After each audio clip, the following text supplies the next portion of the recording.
Allah'ı anlatan külli delillerden birinin de hak dostları olduğu, onları nazara vermenin ve müntesiplerinin teveccühlerini sağlamanın Cenab-ı Hak'la irtibatı artıracağı ifade ediliyor. Böyle bir düşünceden hareketle İbn Asakir gibi alimler Hazreti Ömer'i ve Hazreti Ali'yi anlatmak sevaptır diyorlar. Bu zaviyeden yeni nesillere muasır büyüklerimizi anlatmanın esasları nelerdir ve bu hususta nasıl bir yol izlenmelidir? İman adına esas dayanacağımız noktalar, işte anlayabilirsek Kur'an, anlayabilirsek sünnet, anlayabilirsek selef-i salihin, tekvini emirler çok önemli. Fünun-u müsvedeye esas teşkil edebilecek, zemin teşkil edebilecek şeriat-ı fıtriyenin doğru okunması, doğru anlaşılması. Öyle naturalistlerin, materyalistlerin vardığı noktaya kadar değil, işin arka planına kadar. Ne gösteriyor, ne anlatıyor? Bunlar imanı takviye adına çok önemli şeyler. Böyle bir sağlam duruşu sağlama adına, esbab açısından, kalbin rüsuhu diyelim. Hani hep dua ediyoruz, Rabbena la tuzigh kulubena, Allah'ım kalplerimizi kaydırma. Zahiri esbab açısından hep mukayyet konuşuyoruz bu konuda. Kalbin kaymaması adına bunlar önemli şeyler. Bu ölçüde olmasa bile bazı kimselerin duruşu önemli bir derstir yani. Mesela İmam Gazali gibi birisi bir yerde duruyorsa, İzz ibn Abdüsselam gibi, hatta bir manada Razi gibi, Mevlana Celaleddin Rumi, hususiyle belli bir anlayışta olan insanlar için bunlar önemli zatlar. Bunlar ısrarlı böyle 20 sene, 30 sene, 40 sene, 50 sene başları bir eşikte sürekli hep aynı şeyleri mırıldanıp duruyorlarsa bu sizin bazen en güçlü delillerinizden çevrede daha müessir olabilir onların duruşu. Yani bu zat böyle diyorsa öyledir. Gerçi yani bu işin arkasında taklit var. Meseleyi birine bağlama var. Fakat onun ufkuna bakarak, onun o mevzudaki kabiliyetine, tahlil kabiliyetine, terkip kabiliyetine bakarak meseleye yaklaşırsanız bu da bir yönüyle yine tahkik olur. Yani bir Hazreti Pir'in duruşuna bakacaksınız, o zatın ciddiyetine bakacaksınız. Kainattaki şeyleri sağmasına ve onları Allah'tan bize gelmiş birer risale şeklinde algılamasına, yorumlamasına bakacaksınız. Bu zannediyorum sizin böyle boyunuz aşkın kitaplar okumanızdan daha fazla size tesir edebilir. İşte bu manayı hatırlatma sadedinde birkaç defa arz etmeye çalıştım yani. Bazı kimselerin duruşu çok önemlidir. İbn Asakir bir mazi yazar yani Hazreti Ali için, Hazreti Ömer için ikisini bir arada zikretmesi de bir telakkiye karşı esasen bir teliftir. Yani bazıları Ömer'dir, biraz Hazreti Ali tam açık, net, kati olmasa bile az hafife alma veya Hazreti Ali'nin hakkını vermeme gibi bir yanlarının olduğu söylenebilir. Dolayısıyla onlara Ömer'i denebilir yani bize dendiği gibi. Ama biz aynı zamanda Ömer olduğumuz kadar da Aleviyizdir yani. Hazreti Ali'ye de o kadar muhabbet duyarız. Öbürleri de Hazreti Ömer'i hiç sevmezler. Hatta değişik kitaplarında Kur'an-ı Kerim'de Nisa Sure-i Cellesi'nde geçen o cipt tağut, iki tane putun adıdır bunlar. Cipt tağut. Farklı bir dönemdeki cahiliyeye ait Ebu Bekir, Ömer derler onlara. Ve Ayşe validemiz gibi dinin yarısını kendisinden telakki ettiğimiz kocaman bir kadına, yani kadınlardan peygamber gelmiş gelmemiş münakaşası yapılır. Bir peygamber olsaydı peygamber olacak kadınlardan birisiydi. Ona benim böyle ifade tarzında bile bunların dedikleri şeyleri söylemeden hicap duyuyorum. Bu anama karşı çok saygısızlık yapacağım düşüncesini taşıyorum. Şimdi onda İbn Asakir'in o meseleye öyle yaklaşması, yani Ömer sevgisi, Ali sevgisi daha genişçe tutabilirdi yani. Mesela Ebu Bekir sevgisi de diyebilirdi. Hazreti Ali der ki Ebu Bekir olmasaydı bu din olmazdı der yani. Çünkü çok kritik anlarda onun ortaya koyduğu tavır, duruş çok önemlidir. Efendimizin sallallahu aleyhi ve sellem vefatında, Hatta Hazreti Ebubekir'in bir gecesi bilmem kimin kaç senesine muadildir der. Bir Sevir mağarasındaki durumu evet nazara verir orada.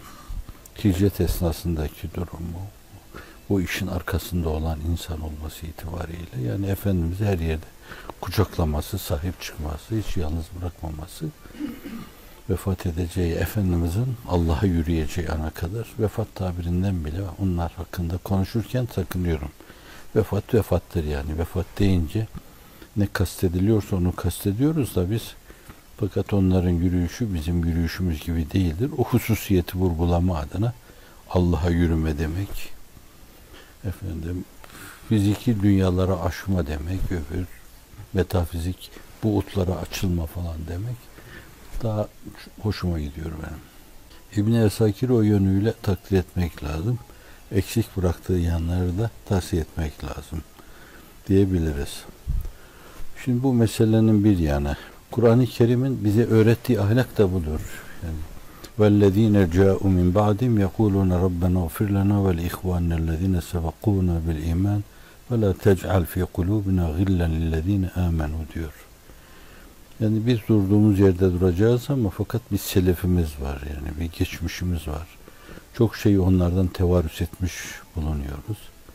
İstikamet içinde yaşamışlar. Bize bir istikamet örneği sergilemişler. Hakikaten bir devri aydınlatmışlar. Biz kendimiz için dua ederken, Allah'tan cennete girme talebinde bulunurken, ciddi bir vefa hissiyle onları da yad etme, unutmama çok önemlidir. Meselenin bir yanı bu. Bir yanı, diğer bir yanı da kim olursa olsun geçmişimizde olan insanları mesavileriyle anmama, hasenatlarıyla anma, İslam'ı terbiyenin gereğidir. Hele bu insanlar o büyük insanlarsa, o büyüklerle uğraşma, günümüzde biraz o mevzuda saygısızlık var. Bu açıdan da o mevzuda tahşidat yapmak lazım, yani büyüklerimizi, geçmişlerimizi, ama yakın ama uzak geçmişlerimizi saygıyla yad etmek, saygısızlığa götürebilecek düşüncelere karşı dik durmak, fırsat vermemek, engel olmak. Üstad Necip Fazıl rahmetullahi aleyh'in ifadesiyle kollarımızı makas gibi açarak burası çıkmaz sokak demek önemli bir vazifedir zannediyorum. Bu meselenin bir yanı. Fakat bir diğer yanı da var meselenin. Geçmişler için belki öyle bir hissi rekabet olmayabilir de bazılarında oldu bu yani. 7. ve 6. asırda diyelim, 5. asırda yaşamış İmam Gazali gibi kimselere bazılarının bir tavrı oldu. Mevlana'dan sonra neşet edenlerin Hazreti Mevlana'ya karşı bir tavırları oldu. Daha başka İslam büyüklerine karşı. Hatta İmam Rabbani Hazretleri gibi başlı başına bir hüccet olan insana kendi hayattayken o Haremeyn-i Şerifeyn ki yani o zamanlar Osmanlıların elinde. Orada aleyhinde yazılar yazıldı. O Arapça basılan mektubatın kenarında o şey vardır. O maceralardan bahseder yani. Onlar ne dediler? Müdafaa edenler ne dediler o mevzuda? İmam Rabbani'ye bak, huzurunda otur. İzafi çerçevede onun huzuru da çok ciddi bir intiba vesilesidir. Yani Allah'ı bilme, anlama adına yeter Hazreti İmam Rabbani huzurunda oturma. Ona bile yerinde kafir derler. İmam-ı Gazali'ye kafir derler. Fakat yani onlar biraz daha böyle geçmişleşince, mazileşince biraz daha tenkit azalır. Günümüzde yaşamış insanlar, diyelim ki bir Hazreti Pir gibi, onun etrafındaki büyük insanlar gibi devamlı bazı simalardan bahsediyorum. Benim nazarımda kutup gibiydi yani onlar. Bahsetmişimdir. Bir Tahir-i Mutlu gibi, bir Albay Hulusi Bey gibi kimseler. Hani ben Cenab-ı Hakk'ın tanıma lütfettiği kimselerdir onlar. Onları tanıma imkanını buldum. Bir enginlikleri vardı. Şimdi biz bunlara saygı duyabiliriz ve bunların ister ufukları, ister duruşları bizim için önemli şeyler ifade edebilir. İyi yerde duruyormuşuz dedirtebilir. Bu kapı iyi bir kapıymış. Bunlar bu kapının önünde sürekli elleri kapının tokmağında olduğuna göre çalınması gerekli olan kapı bu. Ziline basılması gerekli olan kapı bu. Şahsımız adına diyebiliriz. Bu öyledir de zatında yani. O zatların gece hayatları, ibadet taat hayatları, ciddiyetleri yani. Ve bu arada Cenab-ı Hakk'ın bir yönüyle belki ikramat-ı sübhaniyete bulunması onlara, mesela hissi kablel vukuları, mesela sizi okumaları, çevreyi okumaları, dikkat ederseniz, az tecessüsle yaşarsanız, bunlar sizin için çok önemli varidat kaynağıdır. Böyle semadan mevhibeler inliyor gibi adeta bir mevhibe sağanağını onların ufkunda, onların atmosferinde mazhar olursunuz.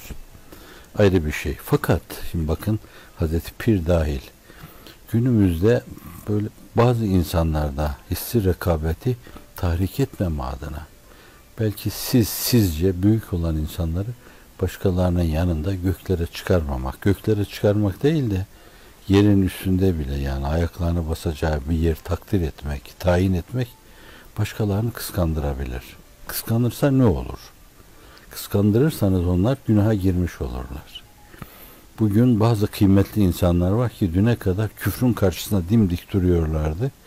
Mücadele veriyorlardı. Deccalcile ile yaka paçaydılar. Fakat şu hareketi azmedemediler. Yani aslında biz böyle yerimizde dururken, rahatımızı hiç kaçırmadan, dünyanın dört bir yanında insanlar bizim gözümüzün içine bakmalı, gidip okulları açmalıydı. Bu adamlar da kim oluyor ki? Bu mevzuda genel mülazamız şu, siz biliyorsunuz. Allah'ın büyüklük emarelerinden bir tanesi çok küçük unsurlara büyük işler gördürür. Koskocaman Firavun'un sarayını Ramses mi, Amnofis mi, İbn-i Şems mi kimsenin Allah'ın belası karıncayla yıktırır. Allah bir başkasını bir sinekle yere serer. Yine Hazreti Pir'in ifade ettiği gibi bir başka cebbarı da bir mikropla yerin dibine batırır. Bu Allah'ın kudreti. Bazen böyle hiç adı, namı, nişanı, ünvanı olmayan, kariyeri olmayan, böyle sıradan insanlarla Allah Celle Celaluhu çok büyük işler yaptırmak suretiyle kendi büyüklüğünü vurgular. Koskocaman dünyaları, fiziki dünyayı bile işte gördüğünüz gibi elektronlardan, nötronlardan, protonlardan, iyonlardan, bunların ötesindeki şeylerden, yani ama arşına bağlı olan şeyler neyse o. Belki ahiretin madde-i asliyesi diyebileceğimiz hususlar nelerse onlar yani. Sizin ne X ışınlarınız, ne elektron mikroskoplarınızla ulaşamayacağınız şeyler. Bu küçücük şeylerden Allah Celle Celaluhu kocaman alemleri ve yarın da cennetleri, öbür gün cehennemleri inşa buyuracak. Bunlar onun büyüklüğüne delalet ediyor. Aynen irşad adına, insanları uyarma adına, bir dirilişe çağrı adına Allah bazen küçük insanları kullanır orada. O küçük insanlar küçüklüklerinin farkındadırlar. O kocaman işlerin faili ve sebebi kendilerini görmediklerinden dolayı şirke girmezler. Bir o yanı var, o faydası var. Bir de Allah'ın ululuğunu ifade ediyor o. O hadiseler Allah'ın büyüklüğünü haykırıyor. Şu Allah'ın büyüklüğüne bak ki bu minnacık şeylerle kocaman işler yapıyor. Fakat bunlar bu meseleleri böyle tahlil edip arkasındaki hikmete, maslahata, Cenab-ı Hakk'a bakan yanına, bize bakan yanına bakmadıklarından dolayı rekabete girebilirler. Öyle şiddetli aleyhtarlıkları var ki anlamak mümkün değil. Yani günümüzde yaşayan bazı kimseler deseniz, işte benim biraz evvel dediğim gibi bir Tahir Mutlu, bir Mustafa Güneş, bir bilmem Mustafa Sungur, bir Zübeyir Gündüzalp, tabi tanımadıysanız bilmezsiniz onların kıymet harbiyelerini bilemezsiniz. Bir Hulusi Efendi. Bunlar çok önemli insanlardı. Yani bunları ölçerken de mutlaka yani ilim adını ortaya ne koydu falan filan. O büyük insanlardan çoğu da dün arz ettim ben. O kocaman Ebu'l Hasan el-Harakani Hazretleri işte ümmi bir insan olduğu söylüyorlar yani. Abdülkadir Geylani Hazretleri ilim tahsil etmiş ama divanı da elimizde, kitapları da elimizde böyle.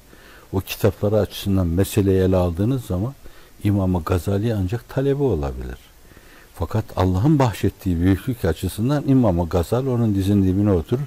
Hazret bir damla himmettir yani. O farklı yani. Onlar birbirinden farklı şeylerdir. Zâlike fadlullâhi yu'tî men yeşâ. Allah'ın fazlıdır bu. Allah fazlını dilediğini ihsan eder. Allahu yahkumu mâ yurid. Dilediği gibi hüküm verir Allah. Bu açıdan yani Allah ona da ihsan eder, ona da ihsan eder burada. Fakat biz başkalarını kıskandırmamalıyız. Siz kalkar birisini göklere çıkarırsanız karşı tarafta onu yerden yere vurma duygusunu tetiklemiş olursunuz. Bence onun yerine onların yaptıkları güzel şeyleri anlatmak lazım. Haset duygularını baskı altına almak lazım. Ben öyle aklım vermez bu işlere de, fakat birkaç yerde diyorum, arz ettiğim bir hususu tekrar etme lüzumunu duyuyorum. Yani mesela dediler ki Allah razı olsun ya, öyle büyük şeyler yaptınız, ne münasebet. Ya bu dedim, bizim işimiz değil bu, sizin mefkurenizdi. Siz hep bunun türküsünü söylüyordunuz. Biz de tetiklediniz bu duyguları. Şimdi birisi diyor ki yani 2 tane Kur'an kursuna, 3 tane Kur'an kursuna bağlanmış. Hayatının gayesi olarak onları görüyor. Mefkuru olarak onları görüyor. Diyor ki mesela Cenab-ı Hak size çok büyük şeyler yaptırdı. Şimdi orada fakir demiştir ki ona, illa ölçü değil, siz daha güzel şeyler söyleyebilirsiniz. Estağfurullah. Havayı siz yumuşattınız burada. Bu işlerin yapılması gerekli olduğu fikrini siz verdiniz. Heyecanları tetiklediniz. Yani millet bir heyecan yorgunluğu yaşıyordu. Harekete geçildi. Siz işin mebdeinde böyle küçük bir nokta gibi görünüyor bu. Ama bugün bir şeyler yapıyorsa bazı arkadaşlar muhit hattında, o sizin başlattığınız işin devamıdır bu. Dolayısıyla millet size medyundur. Şimdi siz onlara bunu derseniz zannediyorum, kıskançlığa sevk etmemiş olursunuz. Günaha sevk etmemiş olursunuz. Bir de durup dururken kendi cephenizden kendinize rakip icat etmemiş olursunuz. Yani bir taraftan evet doğru, büyükleri takdir edelim, tebcil edelim. En azından Allah nezdindeki kıymeti harbiyeleri, onları ele alalım. Nasıl sahabe-i kiramı anlatıyoruz, büyüklüklerini dasitani şekilde dillendiriyoruz. Onları da öyle yapalım ama bir diğer taraftan da kendi büyüklerimize, hatta kendi arkadaşlarımıza böyle rakipler icat etme, başkalarını onlara karşı kıskandırma, düşman cepheler oluşturma, durup dururken İslami cepheyi bir kıskançlığa bağlı olarak bölme, parçalama, bu da doğru değil. Akıllıca bir davranış değil. Mürüvvetle hareket etmek lazım bence. Kucaklayıcı hareket etmek lazım. En küçük, Kur'an adına, iman adına en küçük hizmetleri alkışlamak lazım. Biz öne çıkardığımız yerde 2 adım geriye atmasını bilmek lazım. Ve başkalarını orada yol açmak lazım. Siz buyurun hayır demesini bilmek lazım. Bu heyeti İslamiye ve içtimaiyenin ahenk içinde yürümesi için bunlara ihtiyaç varsa bence hakkın hatır her şeyden halidir. Mutlaka bu mevzuda o hatıra saygılı olmamız lazım derim. Yani işi 2 yanıyla çok iyi düşünmeli. Abartıya girmemeli. Başkalarını hasede sevk edecek şekle girmemeli. Öyle bir tavır sergilememeli. Ama kudve sayılabilecek, muktedabih sayılabilecek insanları başkalarını tahrik etmeme kaydıyla nazara vermede çok önemlidir. Cenab-ı Hak insanlara olan lütuflarını biraz insanların teveccühüne göre, yani Allah her zaman böyle celali ve cemali tecellidedir. Her zaman Erhamur Rahimindir. Her zaman rahmeti gazabına sevkat etmiştir. Ona teveccüh eden herkese her zaman ina etmiştir. Fakat bu ina etmeler, bu doyurmalar, bu tatmin etmeler biraz aşağıdan yukarıya doğru olan teveccüh nispetindedir. Allah'a ne kadar teveccüh ediyorsanız o kadar alırsınız. Sinenizi ne kadar açıyorsanız, ona dair ne kadar böyle engin duygulara sahipseniz, engin bir vicdana sahipseniz o kadar istifade edersiniz. Bu açıdan da Cenab-ı Hakk'ın inayeti, rahmeti hiçbir zaman kesilmemiştir. Yani her zaman sağanak sağanak o inayet vardır. Ama kapısını kapamış böyle, panjurlarını kapamış ona karşı veya çok küçük bir aralık bırakmış. O kendini yetmiştir yani. Bir aralık ölçüsünde ona füyüzat gelir. Bir aralık ölçüsünde mevhibe, bir aralık ölçüsünde varidat gelir. Bu açıdan bazı dönemlerde o varidat çok zengince olmuş. Mesela işte sahabe-i kiram efendilerimize tabi-i ifkam, o tedvin dönemindeki insanlara dair şeylere bakılınca yani Hicri 3. asır, 4. asır bunlar hatta Gazali'nin asrına kadar, 5. asra kadar çok ciddi bir zenginlik söz konusudur. Bu Allahu alem sebepler planında insanların Cenab-ı Hakk'a teveccühü neticesinde Cenab-ı Hak lütfetmiştir bunlara. Vakani burada bir farklı mülazamız var. Teveccüh evvela Allah'tan mı başlar, insandan mı başlar? Şart-ı adi planında insan iradesinin hakkını verirse Allah da meşiyeti sübhaniyesinin hakkını veya teveccühünü ortaya koy diyoruz. Fakat bazen mesele Allah'tan başlar, Allah'tan gelir. O sizdeki teveccüh tetikler, ona yönelmeyi, ona nazarı, nazar doğurur, teveccüh doğurur. Orada başta siz henüz bir liyakat ortaya koymamışsınızdır. Fakat duygu, düşünce, azim, kararlılık açısından öyle bir liyakat ortaya koyma istidadındasınızdır. Cenab-ı Hak onu biliyor yani. Siz gelecekte çok yüksek bir performans sergileyeceksiniz. Şimdiden size verdiği şeyler avans mahiyetinde şeylerdir. Aynen bu tabiri farklı bir versiyonuyla Hazreti Üstad Efendimiz sallallahu aleyhi ve sellem için kullanıyor. Yani o zatın istikbalda yapacakları şeyleri Allah bilmiş, ona o donanımı ihsan etmiş, lütfetmiş.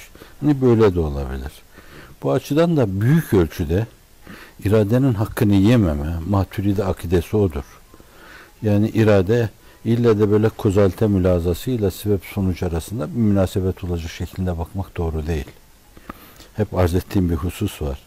Biz namaz kılıyoruz, ellerimizi açıp dua ediyoruz. Allahümme ecirna minennar ve etkinler cennete ma'alevrar diyoruz. Ya bu kadarcık namazın böyle cennetin inşasıyla ne münasebeti var yani? Siz ömür boyu namaz kılsanız o sistemleri karıştıracak, böyle o sistemlerden farklı bir dünya çıkaracak, doğuracak, sonra siz orada köşkler, kasırlar ihsan edecek, kadın erkek herkesi mesut edecek burada. Hiç münasebet yok. Tenasüb illiyet prensibi deniyor. Yok öyle bir şey. Ama şart-ı adi planında siz bunu yaparsanız ben de şunu yaparım diyor. Hatta bazen öyle ki bakın la ilahe illallah deyince men kâle la ilahe illallah Muhammed Resulullah zımnında anlaşılıyor onun. Çünkü bu mesajı sunan zat çok büyük bir şeyde bulunuyor. Diyor ki kim bunu derse cennete girer. Bu kendisinin beyanı olamaz orada. O aldatmacı olur. Öyle çok ciddi konuşuyor. Demek ki bir yere dayanıyor. Demek ki o elçi. Demek ki Muhammed Resulullah hakikati var. Bu açıdan yani o tek kelimeye de cümleye de bağlamamak lazım. La ilahe illallah diyen cennete girer diyor Efendimiz sallallahu aleyhi ve sellem. Hususiyle bisetin bidayetinde. La ilahe illallah demekle cennete girmek. Düşünün yani işte herkese arzu sema vüs'atinde Cenab-ı Hak cennetler, villalar, köşkler ihsan edecek. Fakat onu sizin cüz'iyetiniz planında, iradenizin cüz'iyeti planında, davranışların cüz'iyeti planında sizin sahi gayretinize ve cehdinize bağlamış. Yani Cenab-ı Hakk'ın lütufları, eltaf-ı subhaniyesi, ondan gelen mevhibeler, ondan gelen varidat, biraz sofi tabirleriyle bunlar mütemadidir de insanların teveccühüne göre, almalar teveccühe göre olur. İmtisas diyebilirsiniz bunlara. Mahsettim onları. Sağma teveccühe göre olur. Biz orada teveccühte bir açılım yaparak böyle, yani ilahi teveccüh mü insandaki teveccühü tetikler, insandaki o cüz'i teveccüh mü çok geniş, cihanları istihab edecek ilahi meşiyet, kudret ve ilim pergeliyle çizilen çerçevede bu ilahi teveccühü tetikler. Tetikleme zat-ı uluhiyete karşı Allah münfail değildir. Allah muzdar değildir. Ama işte rahmeti ilahinin bir yönüyle ihtizaza geçmesi şeklinde dık-ı elfazdan bunları kullanıyoruz. Başka kelime bilemediğimizden dolayı. Çünkü bizim kelimelerimiz bizim dünyamızı ifade ediyor. O farklı bir alem. Bu açıdan da yani ne zaman teveccüh edilirse o zaman olur o. Her zaman ona erilebilir. Günümüzde de Cenab-ı Hak heyete ve cemaate aynı lütufta bulunuyor. Bunu böyle abartarak, şişirerek, hatta caka mevzu yaparak başkalarını anlatma biraz evvel arz ettiğim gibi kıskançlığa saik olabilecek bir şeydir. Böyle bir şeye sebebiyet vermemek lazım. Bu aidiyet mülazasını da hatırlatabilecek ifadelerden sakınmak lazım. Çünkü aidiyet mülazası insandaki şahsi enaniyeti besleyen bir yönüyle ona blokajlık vazifesi yapan, onu güçlendiren, onu yıkılmaz, yok edilmez hale getiren tehlikeli bir şeydir. Bu aynı zamanda karşı tarafı da tahrik eder. Fakat bir şey var, yani sizin ittifak ve ittihadınıza bir tevfik ilahi geliyor. Bizim boyumuzu aşkın, bizim yapamayacağımız, aklımızın eremeyeceği şeyler. Bazen Cenab-ı Hakk'ın yaptırdığı bu şeylerin oturup tahlilini yapıyoruz. Yani ya bunun içinde bu da varmış, bunun içinde bu da varmış, bunun içinde bu da varmış. İçinde onların olduğu şeyler onların içinde olurken Allah aşkına siz neredeydiniz? Demezler mi yani sizi? Ama olmuş yani bu işler. Şimdi burada hakikati itiraf vardır. Aynı zamanda burada irademizin bizim sınırlarını belirleme vardır. Meşiyeti Sübhaniye'nin her şeyi kuşattığını ifade etmek vardır. Bu aynı zamanda başkalarını da kıskandırmama vardır. Fakat bir şey var, bir gerçek bir realite var. Allah sizleri, bizleri işte bir satranç tahtası üzerindeki piyonlar gibi kullanmak suretiyle yeniden kendisini bir kere daha dünyaya ifade buyuruyor. Belki her zaman bir rehabiliteye ihtiyacımız var. Yani insanın fiziki yapısının nasıl böyle kültür fiziğe onu rehabilite etmeye ihtiyacı oluyor. Her zaman kendimizi yenileme adına çok tekerrür eden bir hususla belki kısaca ifade edelim.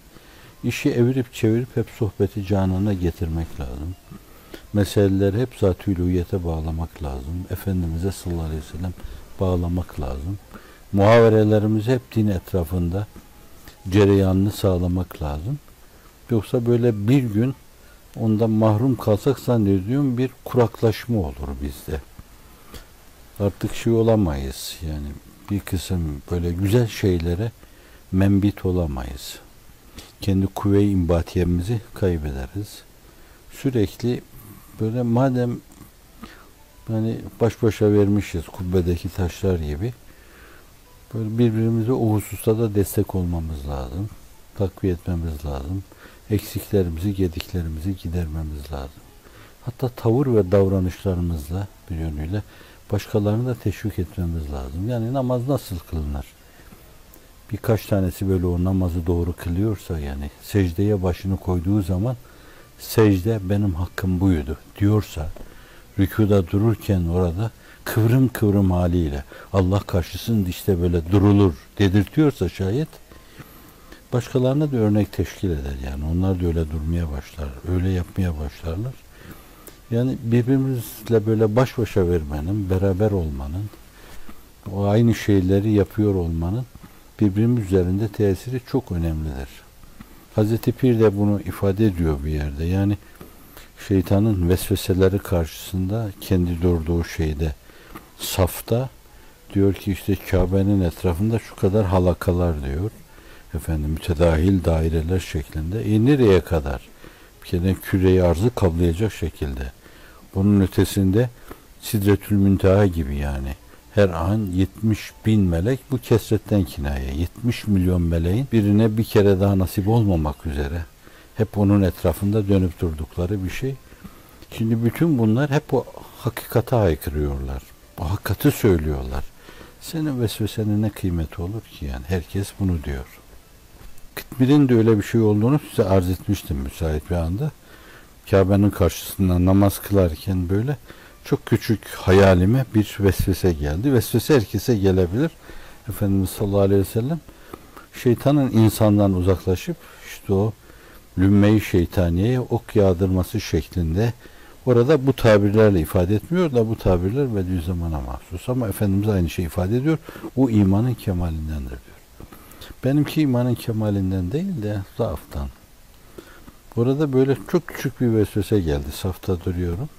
Fakat o esnada belki de ondan bile kendi kendime namazın içinde bağırasım geldi. Abi ahmak dedim. Kim bilir sadece senin durduğun şu safta kaç tane şu anda Allah Allah münasebet içinde mahiyeti paylaşan, muhabbeti paylaşan, marifeti paylaşan, aşkı iştiyak içinde duran insan var. Sen kim oluyorsun ki? Şimdi bu çok önemli bir mesele. İnsan durduğu safta esasen nasıl bir safta duruyor? Kimler duruyor o safta? Çok önemli bir şeydir bir yerde. O kuvve-i maneviye payandalanmış olur, desteklenmiş olur. Böyle birbirimize bir manada ister düşüncelerimizle, ister tavırlarımızla, ister kararlılığımızla, duruşumuzla, dimdik duruşumuzla ders vermek çok önemlidir. Şimdi bazen böyle bakarız belki harfi manalarla Kelime manalarıyla meselelere bakarız. Kainatın çehresine de öyle bakarız. Yani işte ağaç, yaprakları var, bazılarının meyveleri var. Gölgeli de ediyor bu. Bağrını topraktaki kuvve-i imbatiyeye vermiş. Hava teneffüs ediyor bu aynı zamanda filan. Bir böyle sati bakma vardır. Bir de mesela ağaca bakacaksak, ağacı okuyacaksak bir botanikçi gözüyle bakmak lazım. Bir canlılar alemine bakacaksak bir zoolog gözüyle bakmak lazım. Kelamullah'a bakarken Kur'an-ı Kerim'e ve onun açılımı, şerhleri olan kitaplara bakacak olursak başta sünnet-i sahiye olmak üzere, yani eskilerin ifadesiyle vihle-i ulada şöyle bir şey anlıyoruz yani. Yani örnek olarak diyeyim mesela udûne estecib leküm, dua edin, duanıza icabet edelim bu. Yani bir burada böyle harfi mana ile ortaya koyduğumuz mana bu olur. Bir de Cenab-ı Hakk'ın burada size reca fısıldaması var. Yani bütün göklerin ve maverayı semanın sizin yeryüzünde el kaldırmanıza icabet etmesi meselesi var. Cenab-ı Hakk'ın duaya icabet etmesi ne manaya geliyor yani? Sen boyunu aşkın şeyler istiyorsun. Biraz evvelki mülazalara bağlayın onu. Çok küçük bir şey ortaya koyuyorsunuz. Fakat çok büyük şeylere talipsiniz. El kaldırıp ellerinizi böyle İbn Abbas'tan rivayet edilen hadis-i şerifte belaların defirefi için yağmur duasında da böyle yapılır. Allahümme ecrina minennar diyorsunuz. Çok ucuz şeyler bunlar. Fakat o cehennemden korunma işte. Onu istiyorsunuz Allah'tan. Çeviriyorsunuz ve etkinlel cennete me'al abrar bir şefaat nebiken muhtar. Bunlar kıymet harbi itibariyle çok kıymetli kelimeler. Fakat sizin sayeniz, cehdiniz, gayretiniz, o ortaya koyduğunuz performans açısından damla kadar bir şey. Damla kadar bir şeyle siz deryayı istiyorsunuz.